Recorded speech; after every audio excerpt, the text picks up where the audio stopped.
అడ్డదిడ్డంగా బతికి వాళ్ళని బ్రహ్మాండంగా బతుకుతున్నారు. నీ దేవుడిని నమ్ముకుని అన్ని మానుకొని పద్ధతిగా ఉంటుంటే అసలు నాకేందండి ఈ బాధలో? అరే ఒకటి పోతే ఒకటే అబ్బే ఏందో నాన్న, నాకు అసలు సుఖమే లేదు, నా బతుకంతా అయితే. తమ్ముడా చెల్లి, ఒక్క మాట, లోకస్తులు బాగుంటారు నాన్న, బాగుంటారు.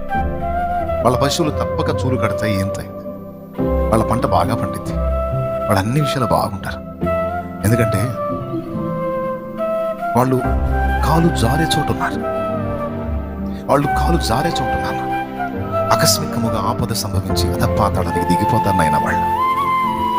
వాళ్ళు దేవుణ్ణి తిరస్కరించారు, వ్యతిరేకించారు, అడ్డదిడ్డంగా బతుకుతున్నారు, నువ్వు చెప్పినా వినట్లేదు, కానీ బాగున్నారు.